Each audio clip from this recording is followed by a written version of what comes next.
Subscribe कीजिए astro Gemini channel को और बेल का बटन ज़रूर दबाइए ताकि नए वीडियोस के नोटिफिकेशंस आपको जल्द से जल्द मिल पाए। नमस्कार दोस्तों, आज मैं फिर हाजिर हूँ एक नए वीडियो के साथ आपके अपने channel astro Gemini the cosmic killer में। हमारे हाथ में जो अंगूठा होता है ये कमाल का होता है। कमाल का मतलब इसलिए क्योंकि एक तरफ तो ये पूरे हथेली को बहुत अच्छे तरीके से बैलेंस करता है, यानी अगर आप मुट्ठी बनाते हैं तो अंगूठा एक साइड से पकड़ता है और ये चारों उंगलियां जो हैं एक साइड से पकड़ती हैं, तभी कोई ग्रिप बनता है और इस वजह से जो है आप कोई भी भार उठा सकते हैं या किसी चीज़ को खींच सकते हैं। लेकिन उसी तरह से ये अंगूठा जो है हमारा स्पाइनल कॉर्ड होता है, यानी हमारे रीढ़ की हड्डी इस जगह से स्टार्ट होते हुए पूरे ऊपर तक जाती है। तो अगर आपको रीढ़ की हड्डी में कहीं पर नीचे दर्द हो तो आपको इस जगह पर प्रेस करना पड़ेगा, दबाना पड़ेगा। कैसे दबाना है? पंप जैसे करते हैं, दबाना है, छोड़ना है, दबाना है, छोड़ना है, दबाना है, छोड़ना है। तो इससे आपके कमर की जो भी दर्द हो, किसी भी तरह का अगर अनईजीनेस हो, वो ठीक हो जाता है। उसके ठीक ऊपर जाते हैं, ये वाला जो हमारा होता है थोरेक्स का एरिया, यानी हमारे पीठ का जगह, जहाँ पर हमें कभी भी दर्द हो तो हम इस जगह पर अगर हम दबाते हैं, पुश करते हैं, छोड़ते हैं, मतलब पंपिंग की तरह करते हैं, तो हमारा पीठ का दर्द ठीक होता है। अगर हमें गर्दन में दर्द है तो अंगूठे का जो ये ऊपर वाला जोड़ है इसको दबाना पड़ता है, पुश करना पड़ता है। पंपिंग करने से गर्दन का दर्द ठीक हो जाता है। अगर हमें किसी भी प्रकार का सर का दर्द है, माइग्रेन है, तो पर्टिकुलरली अंगूठे का ये वाला जो साइड, ये साइड और उधर का वो साइड, इन दोनों साइड में पुश करना चाहिए। उसके अलावा अगर सर के सेंटर में बीचों बीच दर्द होता है तो अंगूठे के बीचों बीच पुश करना चाहिए, दबाना चाहिए। कोई भी पॉइंटेड चीज़ से, जैसे पेन का ढक्कन आप ले लें या फिर कोई भी ऐसा वस्तु जो थोड़ा पॉइंटेड हो, जिससे आप जब भी प्रेस करें उस जगह पे तो आपको दर्द हो।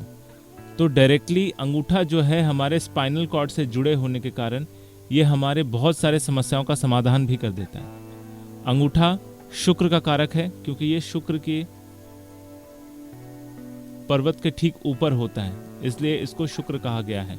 एक तरह से समझ लें कि अगर अंगूठे की स्थिति मजबूत है तो व्यक्ति का शुक्र मजबूत है, और अंगूठे के नीचे का जो पर्वत है वो अगर उभार लिए हुए है तो ये बहुत अच्छा बैलेंस होता है।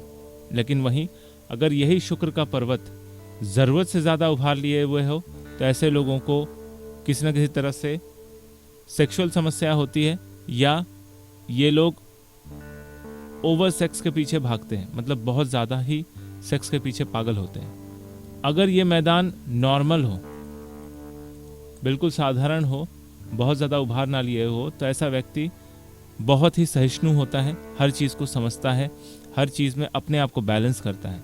अगर ये ज़रूरत से ज़्यादा नीचा हो, दबा हुआ हो, यहाँ पर यहाँ की हड्डियाँ दिखें, नसें दिखें, तो ऐसी अवस्था में व्यक्ति रुग्ण होता है, यानी बीमार होता है। क्योंकि इसका सबसे बड़ा रीज़न ये है, जैसे कि मैंने शुरुआत में ही आपसे बात कही है, कि ये जो है स्पाइनल कॉर्ड को कनेक्ट करता है बहुत अच्छे तरीके से। तो अगर आपका स्पाइन गड़बड़ है तो आपका शुक्र का पर्वत भी गड़बड़ होगा। इसलिए आपको हमेशा अपने स्पाइन को सीधा रखना पड़ता है। हमेशा मतलब जब भी आप काम करने बैठे, जब भी आप कोई भी अलर्ट सिचुएशन में रहें, तब स्पाइनल कॉर्ड को हमेशा सीधा रखना चाहिए। स्पाइनल कॉर्ड से रिलेटेड जो भी विकार होते हैं ना, वो अंगूठे के नीचे से लेकर अंगूठे तक का कनेक्शन उसका होता है। अगर आपको स्पाइनल कॉर्ड में विकार दिख रहा है तो आपका अंगूठा और अंगूठे के नीचे का पर्वत भी डिस्टर्ब रहेगा। अगर यहाँ पर शुक्र पर्वत में इस प्रकार का जाला बन रहा है किसी भी तरह से, तो ऐसी अवस्था में व्यक्ति को अपने ऑपोजिट सेक्स की वजह से कोई ना कोई प्रताड़ना, जैसे कोर्ट केसेस या घरेलू हिंसा, इस तरह की चीज़ें देखनी पड़ती हैं। और कई बार अपने ऑपोजिट सेक्स द्वारा बदनामी भी होती है। बेचारे ये कुछ करते नहीं है, लेकिन फिर भी इनका जो ऑपोजिट सेक्स है इनको किसी न किसी रूप से बदनाम कर देता है। एक तरह जिस तरह शुक्र जो है अपने ऑपोजिट सेक्स को किस तरह से आप उनके साथ बिहेव करेंगे, किस तरह से आप उनके साथ रहेंगे, या वो आपके साथ किस तरह से बिहेव करेंगे, ये शुक्र पर्वत से बहुत अच्छे से दिखता है। ठीक उसी तरह से ये वाला जो पोर्शन है, यहाँ पर अगर यव बनता है, अंगूठे के ये वाले पोर्शन में अगर यव बन जाता है तो ये बहुत शुभ माना गया है। ऐसा व्यक्ति बहुत ज़्यादा ज़मीन वाला, प्रॉपर्टी वाला होता है। ऐसे लोगों के पास प्रॉपर्टी होती है, स्पेशली प्लॉट, ज़मीन, मिट्टी, इन लोगों के पास बहुत होती है। वैसे प्रॉपर्टी में फ्लैट भी आ जाता है, डुप्लेक्स भी आ जाता है, लेकिन जिनका यहाँ पर जॉब का साइन बनता है तो ये लोग जो है ना मिट्टी खरीदते हैं, यानी प्रॉपर्टी खरीदते हैं, ज़मीन खरीदते हैं और फिर वहाँ पर घर बनाते हैं। कई बार ऐसे लोग इन्वेस्टमेंट पर्पस से भी जो है ज़मीन लेते हैं, फिर उसको बेच के अच्छा पैसा रिटर्न ले लेते हैं। अदरवाइज़ अंगूठे का जो हिस्सा है वो बहुत सारी चीज़ों से मायने रखता है। स्पाइनल कॉर्ड तो सबसे इम्पॉर्टेंट है ही, इसके अलावा आपके संतान कितने होंगे ये भी अंगूठे से पता चलता है। जैसे मैं बता देता हूँ, अभी इसको मिटा दूँ पहले। अंगूठे का जो ये जॉइंट होता है, इस जगह पर एक बहुत गहरा निशान होता है और साथ में यहाँ पर छोटे छोटे द्वीप बनते हैं। तो अगर छोटे छोटे यहाँ पर द्वीप बनते हुए नज़र आते हैं तो जितने द्वीप होंगे उतने संतान होंगे। अगर बड़ा द्वीप है तो पुत्र संतान, और अगर छोटा द्वीप है तो कन्या संतान। संतान योग के लिए पति पत्नी दोनों का हाथ देखना ज़रूरी होता है। वैसे किसी एक के हाथ में भी अगर कोई बड़ा या छोटा द्वीप हो तो संतान होने के योग प्रबल बनते हैं। अगर द्वीप ना हो, सीधी रेखा हो, तो संतान होने के योग में समस्या आती है, मतलब योग होते हुए भी संतान होने में समस्या आती है या फिर संतान होते ही नहीं है। तो आप भी देखिए कि आपके अंगूठे की स्थिति क्या है।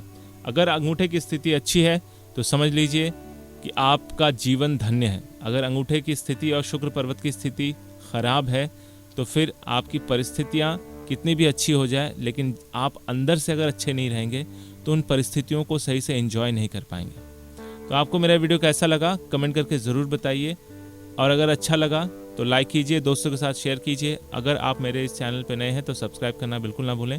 मेरा ये वीडियो देखने के लिए आपका बहुत बहुत धन्यवाद।